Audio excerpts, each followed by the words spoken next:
Hello दोस्तों, नमस्कार। कैसे हो आप सब लोग? आशा करता हूँ कि आप सब लोग बढ़िया होंगे। तो आज की क्लास में हम क्या पढ़ने वाले हैं? आज की क्लास में हम पढ़ने वाले हैं मुंडेल फ्लेमिंग मॉडल।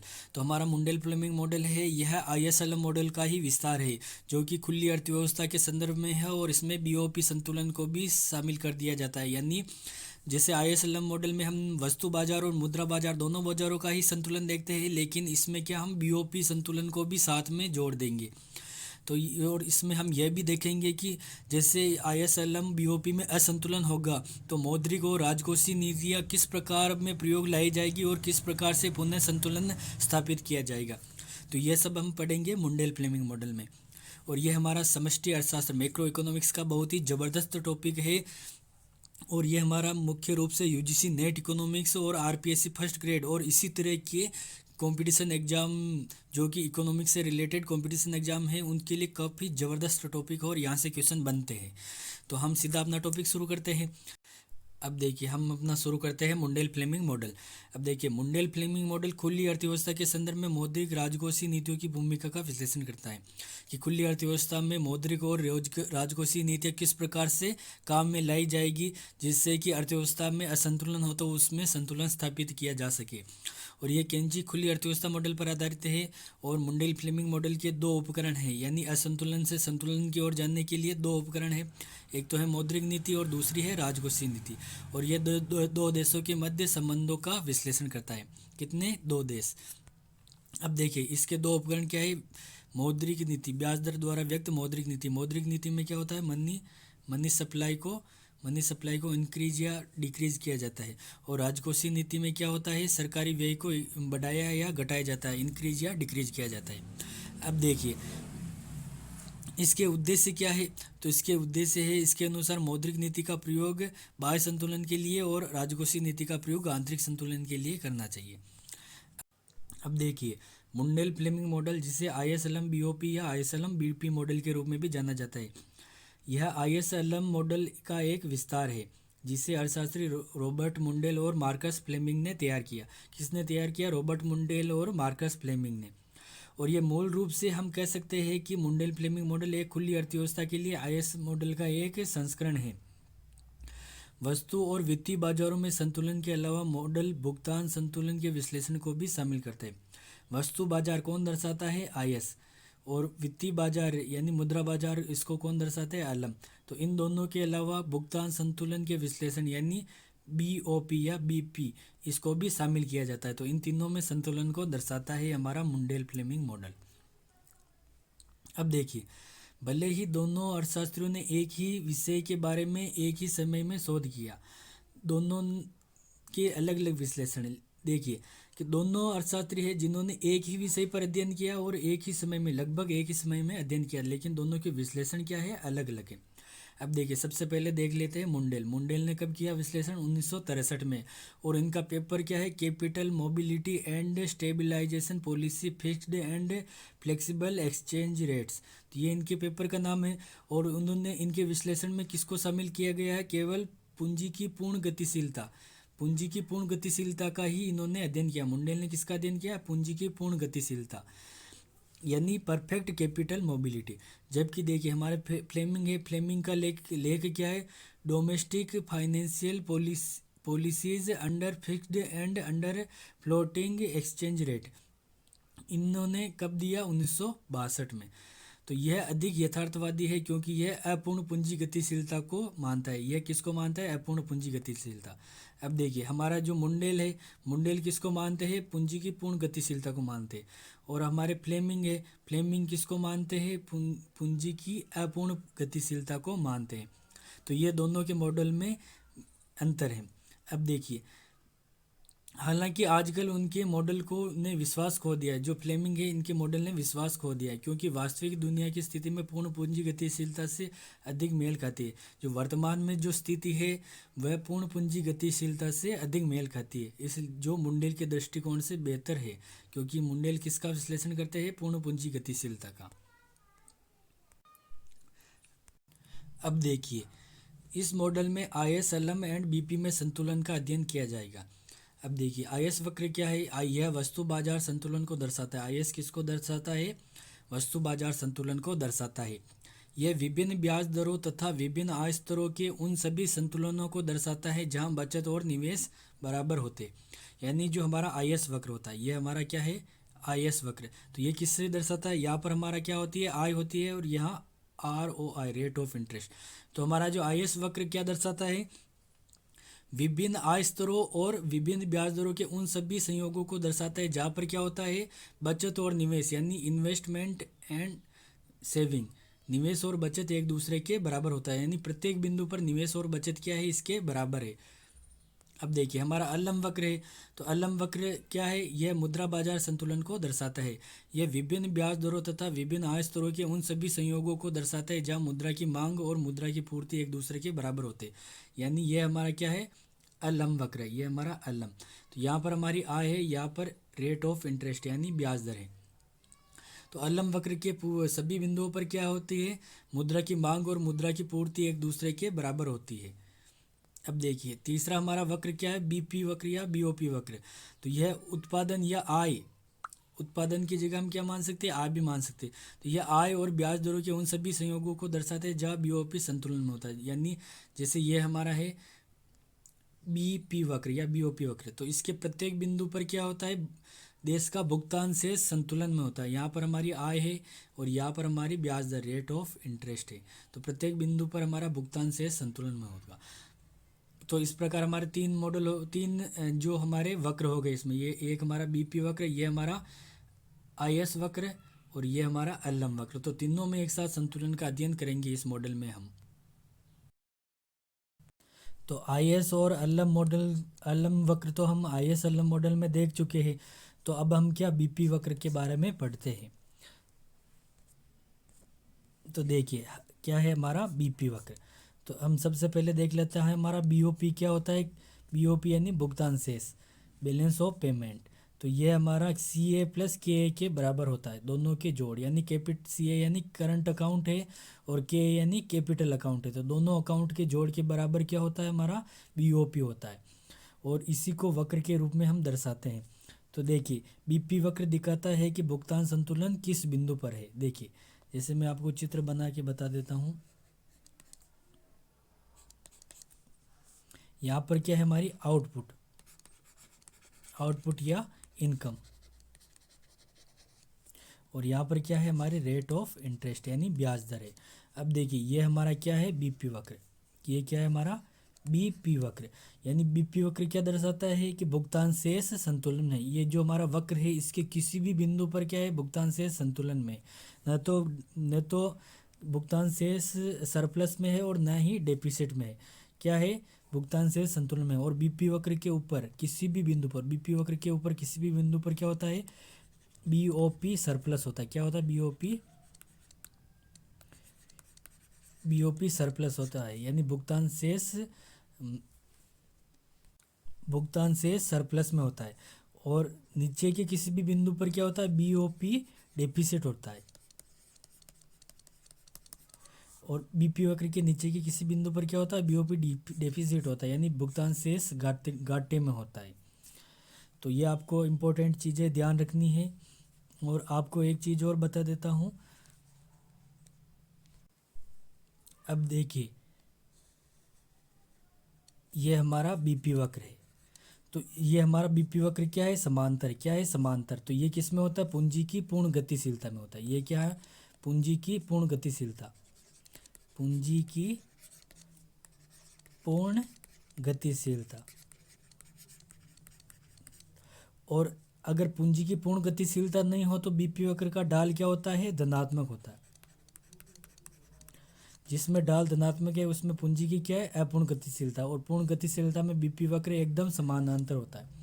अब देखिए, अब ये जैसे ये भी हमारा क्या है, बीपी वक्र। ये हमारा BP1, BP2 और ये हमारा है BP3। तो जैसे जैसे इसका ढाल बढ़ रहा है, यहाँ पर क्या है, ढाल अधिक, यहाँ पर ढाल या स्लोप अधिक और यहाँ पर स्लोप कम है। तो ढाल जितना अधिक होगा और पूंजी की गतिशीलता उतनी ही क्या होगी, कम। कैपिटल मोबिलिटी उतनी क्या होगी, कम होगी। इसमें क्या है, पूंजी की पूर्ण गतिशीलता है, यानी ढाल शून्य है तो पूंजी की पूर्ण गतिशीलता है। अगर ये लंबवत हो गया तो क्या हो गया, पूंजी अगतिशील। क्या होगी, अगतिशील। तो आपको ये चीज़ ध्यान रखनी है कि अधिक डाल है तो पूंजी की गतिशीलता क्या है, कम है, और कम डाल है तो पूंजी की गतिशीलता क्या है, अधिक है। तो ये स्लोप का है। और इसको ये आपको मैंने पहले ही बता दिया है कि जैसे ये हमारा ये वाला बीपी वक्र लेते, तो इसके ऊपर का बिंदु पर बीओपी सरप्लस और इसके नीचे के किसी भी बिंदु पर बीओपी डिफिसिट में होता है। अब देखिए मैं आपको कुछ चीज़ें और समझा देता हूँ। जैसे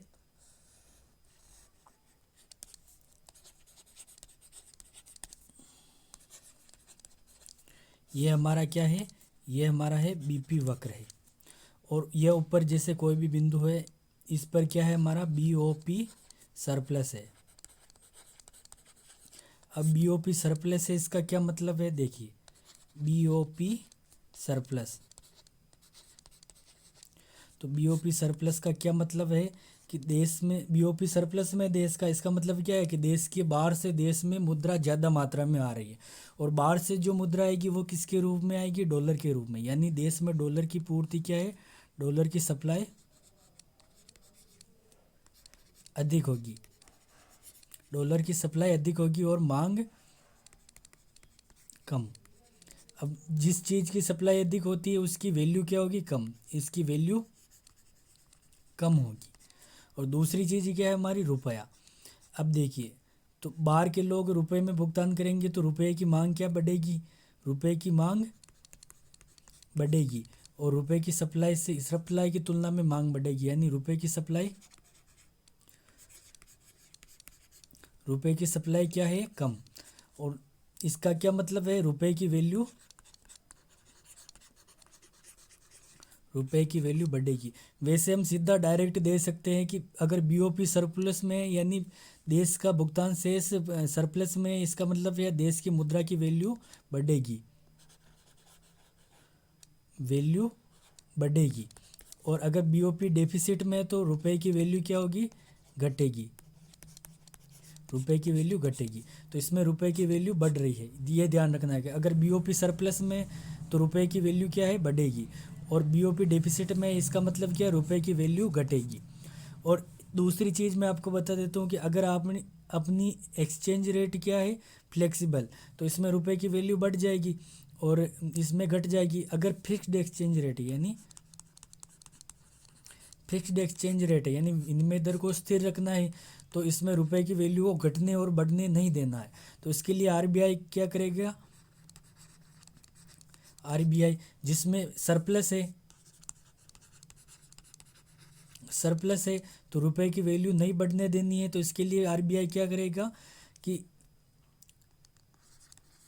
सेल रुपए को क्या करेगी, सेल, क्योंकि रुपए की मांग क्या है, ज़्यादा, रुपए की मांग क्या है, ज़्यादा है, तो रुपए को क्या करेगी, सेल, और बाय किसको करेगी, डॉलर को, बाय किसको करेगी, डॉलर को।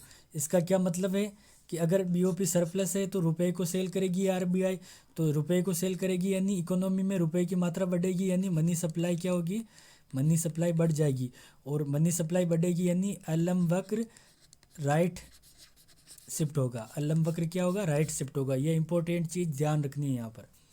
और दूसरी चीज़ कि अगर बीओपी क्या है, डेफिसिट में है, क्या है बीओपी डेफिसिट, बीओपी डेफिसिट है, इसका मतलब क्या है, आरबीआई किसको करेगी, बाय, रुपए को बाय करेगी, रुपए को बाय करेगी, और सेल किसको करेगी, डॉलर को करेगी। यानी रुपए को आरबीआई क्या कर रही है, बाय, तो रुपए को बाय कर रही है, यानी आरबीआई रुपए को खरीद रही है, तो इससे क्या होगा, मनी सप्लाई घट जाएगी। इकोनॉमी से बाय कर रही है आरबीआई, इकोनॉमी से रुपया खरीद रहा है, इकोनॉमी से रुपया कम हो रहा है, यानी मनी सप्लाई घट रही है, तो इससे एलएम वक्र क्या होगा, लेफ्ट शिफ्ट होगा,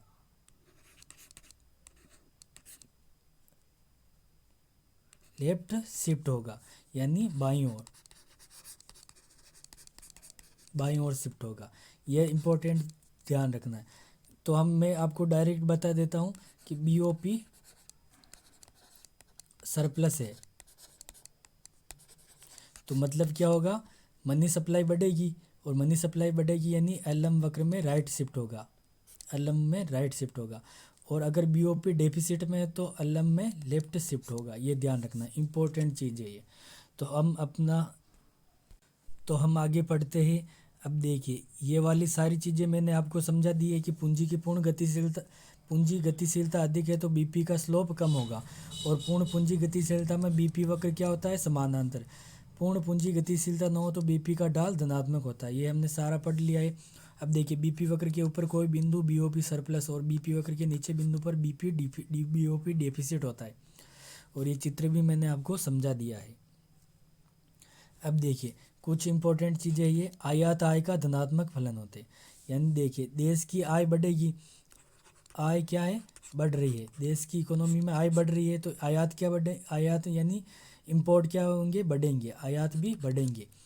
और अंतर्राष्ट्रीय पूंजी गतिशीलता ब्याज दर परिवर्तनों से प्रभावित होती है। कि अंतर्राष्ट्रीय पूंजी गतिशीलता किससे प्रभावित होती है, ब्याज दर परिवर्तनों से। और निर्यात बायजात दिए हुए, निर्यात किस पर निर्भर करते हैं, विदेशों की आय पर, इसलिए इनको क्या मान लिया है, बायजात मान लिया है। अब देखिए, मैं आपको यहाँ पर कुछ इंपॉर्टेंट चीज़ बता देता हूँ। और कि देखिए, जिस देश में ब्याज दर यानी रेट ऑफ इंटरेस्ट, ब्याज दर अधिक होगी, जिस देश में ब्याज दर अधिक होगी उस पूंजी या कैपिटल उसी देश में जाएगी। जिस देश में ब्याज दर अधिक होगी पूंजी उसी देश में जाएगी, क्योंकि उस देश में ब्याज दर, पूंजी को ब्याज दर अधिक मिल रही है। अब देखिए, जैसे ये हमारी क्या है, हमारे देश की, घरेलू देश की यानी घरेलू ब्याज दर है, और ये है वर्ल्ड की या इंटरनेशनल ब्याज दर है। अब देखिए, हमारी घरेलू ब्याज दर अधिक है। अब घरेलू देश में ब्याज दर अधिक है, इसका मतलब क्या, पूंजी का अंतः प्रवाह होगा यानी कैपिटल इनफ्लो होगा।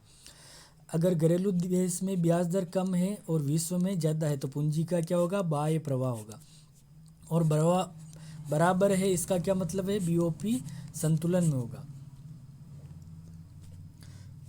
इसमें देखिए, हम किसका अध्ययन करेंगे, पूंजी की पूर्ण गतिशीलता के साथ स्थिर विनिमय दर। क्या है, पूंजी की पूर्ण गतिशीलता, इसका मतलब क्या होगा, बीपी वक्र हमारा समानांतर होगा, पूंजी की पूर्ण गतिशीलता। और विनिमय दर क्या है, फिक्स्ड एक्सचेंज रेट है, यानी बीओपी सरप्लस या डेफिसिट में होगा तो उसमें रुपए की वैल्यू घटेगी या बढ़ेगी, तो उसमें आरबीआई हस्तक्षेप करेगा और एक्सचेंज रेट को क्या करेगा, फिक्स रखेगा। तो पूंजी की पूर्ण गतिशीलता के साथ स्थिर विनिमय दर यानी fixed exchange rate with perfect capital mobility. तो इसमें क्या होता है कि इस स्थिति में विस्तारक मौद्रिक नीति है वो क्या है, पूर्णतया अप्रभावी, और राजकोषीय नीति पूर्णतया अप्रभावी। यानी इसमें क्या है कि इकोनॉमी किस में है, मंदी में है। इकोनॉमी में क्या है, मंदी है या रिसेशन में है इकोनॉमी। तो इसमें मंदी से निकालने के लिए सरकार क्या करेगी, या तो मौद्रिक नीति या राजकोषीय नीति का प्रयोग करेगी। तो ये जो स्थितियाँ है कि पूंजी की पूर्ण गतिशीलता और स्थिर विनिमय दर, तो ऐसी स्थिति में अगर सरकार मौद्रिक नीति का प्रयोग करेगी तो वह काम नहीं करेगी, लेकिन राजकोषीय नीति का प्रयोग करेगी तो वह पूर्णतया प्रभावी होगी यानी काम करेगी। तो ये किस तरह से अगर काम करेगी और नहीं करेगी, इस चीज़ का हम आगे अध्ययन करते हैं। अब देखिए, सरकार क्या करेगी, राजकोषीय नीति का प्रयोग कर रही है। इकोनॉमी किस में है, रिसेशन में है, इकोनॉमी रिसेशन में है।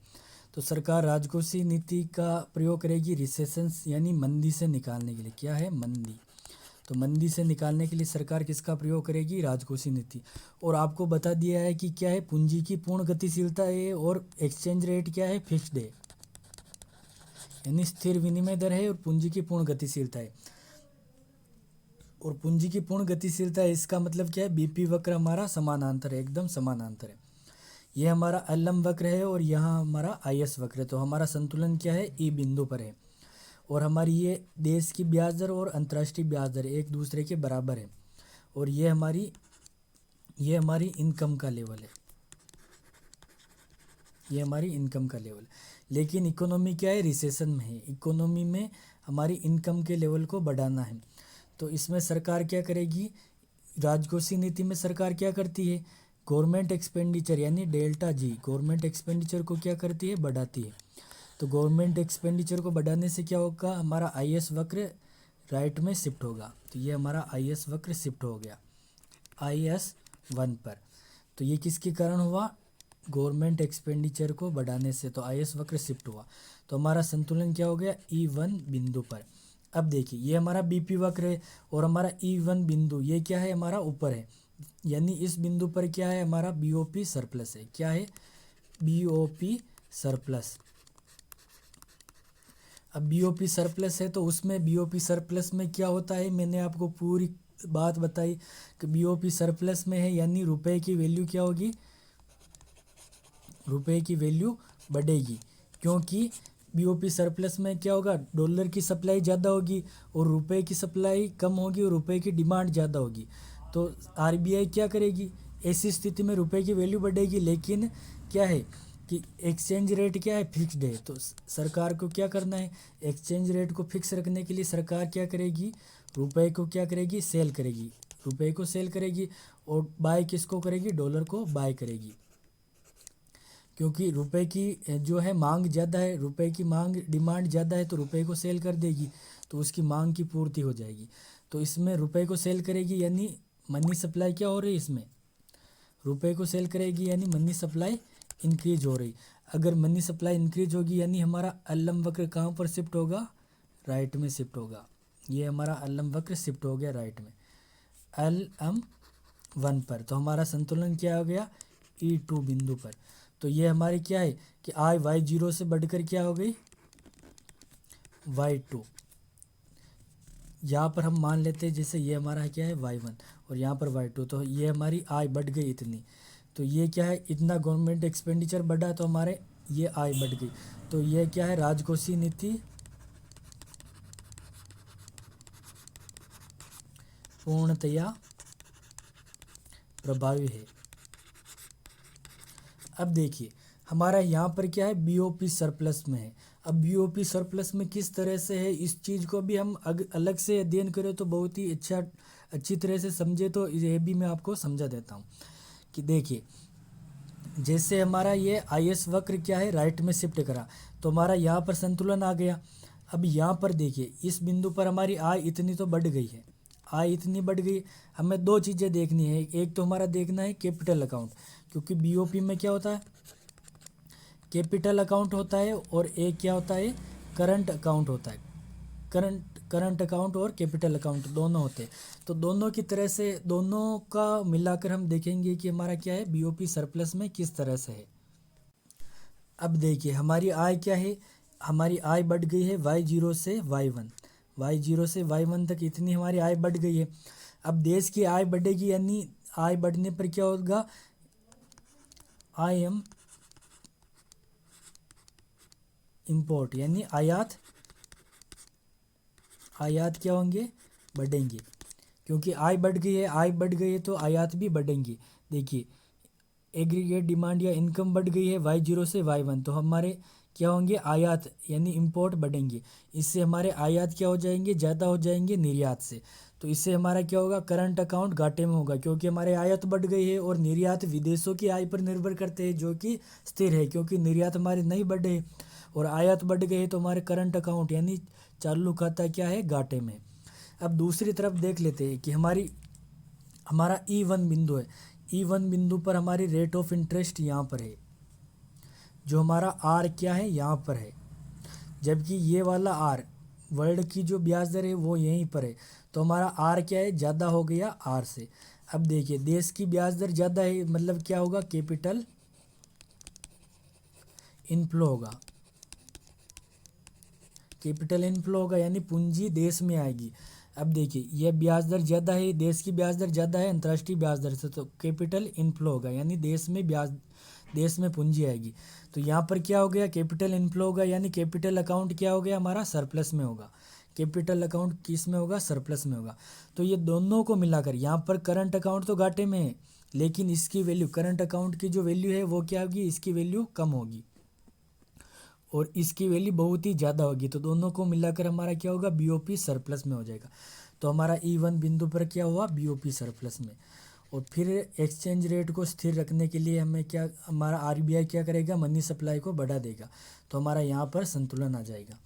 तो आशा करता हूँ कि बहुत ही ज़बरदस्त तरीके से ये चित्र आपको समझ में आ गया होगा। और ये मैंने आगे पूरा वो लिखा है, रुपए को बाय करेगा, सेल करेगा जो। अब हम क्या देखेंगे, अब हम देखेंगे मौद्रिक नीति। अब देखिए इकोनॉमी किस में है, रिसेशन में, यानी इकोनॉमी किस में है, मंदी में है। तो मंदी से निकालने के लिए RBI क्या करेगी, RBI करेगी मनी सप्लाई को इंक्रीज करेगी, क्योंकि मौद्रिक नीति है, मॉनेटरी पॉलिसी है। तो इसमें क्या होगा, मनी सप्लाई को इंक्रीज किया जाएगा, यानी मनी सप्लाई को बढ़ा दिया जाएगा। अब RBI मनी सप्लाई को बढ़ाएगी, यानी लंब वक्र जो राइट में शिफ्ट होगा। हमारा पहले का संतुलन कहाँ पर है, E बिंदु पर। ये वही जो हमने राजकोषीय नीति में पढ़ा वही चित्र है। तो इसमें उसमें तो हमने IS वक्र शिफ्ट किया, इसमें क्या होगा, मनी सप्लाई बढ़ी है तो अलम वक्र अलम 1 पर शिफ्ट हुआ। तो अब देखिए ये हमारा IS वक्र है, तो ये यहाँ पर काट दे E1 बिंदु पर। तो हमारा ये E1 बिंदु पर संतुलन है। अब देखिए यहाँ पर क्या है, BOP घाटे में है। यहाँ पर क्या है हमारा, BOP घाटे में। अब BOP घाटा है, इसका मतलब क्या है, इसका मतलब है रुपए की वैल्यू घटेगी। और कैसे घटेगी ये मैंने आपको पूरा बता रखा है। तो रुपए की वैल्यू घटेगी। अब रुपए की वैल्यू यहाँ पर घट रही है, इसका क्या मतलब है कि रुपए की वैल्यू घट रही है, लेकिन RBI को क्या करना है, RBI को तो रुपए की वैल्यू को स्थिर रखना है, क्योंकि फिक्स्ड एक्सचेंज रेट है। एक्सचेंज रेट क्या है, फिक्स्ड है।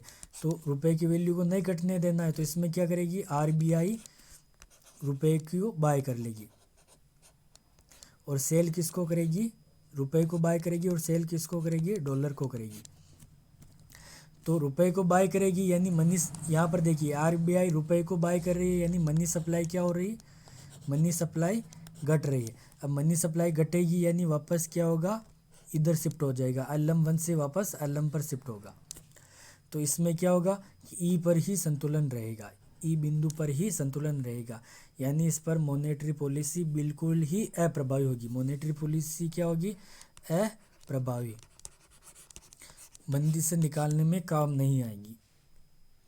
अब देखिए इस प्रश्न को हम कैपिटल अकाउंट और करंट अकाउंट को मिलाकर भी समझ सकते हैं कि देखिए यहाँ हमारा संतुलन, जैसे मनी सप्लाई को इंक्रीज किया है तो हमारा संतुलन क्या कहाँ आ गया, E1 बिंदु पर। अब देखिए E1 बिंदु पर हमारा आय बढ़ गई है। अब आय बढ़ गई है यानी आयात बढ़ेंगे, देश के आयात क्या होंगे, बढ़ेंगे, और निर्यात क्या करेंगे, स्थिर रहेंगे, क्योंकि वो विदेशों की आय पर निर्भर करेंगे। तो इससे हमारा करंट अकाउंट क्या होगा, घाटे में होगा, करंट अकाउंट घाटे में होगा। दूसरा अब देखिए हमारी रेट ऑफ इंटरेस्ट यहाँ आ गई, ये हमारी देश की ब्याज दर और ये अंतर्राष्ट्रीय ब्याज दर यहीं पर है। तो हमारी देश की ब्याज दर क्या है, कम हो गई। देश की ब्याज दर कम हो गई यानी कैपिटल क्या होगा, आउटफ्लो होगा। अब देखिए हमारे देश की ब्याज दर क्या हो गई, कम हो गई, तो कैपिटल का क्या होगा, यहाँ पर आउटफ्लो होगा, यानी कैपिटल का आउटफ्लो होगा, यानी कैपिटल अकाउंट क्या होगा, घाटे में होगा, कैपिटल अकाउंट घाटे में होगा। तो देखिए हमारा इसमें इस स्थिति में क्या है कि current account plus capital account, दोनों अकाउंट क्या है, घाटे में, दोनों अकाउंट किस में है, घाटे में। इसका मतलब क्या है कि BOP भी क्या होगा, घाटे में।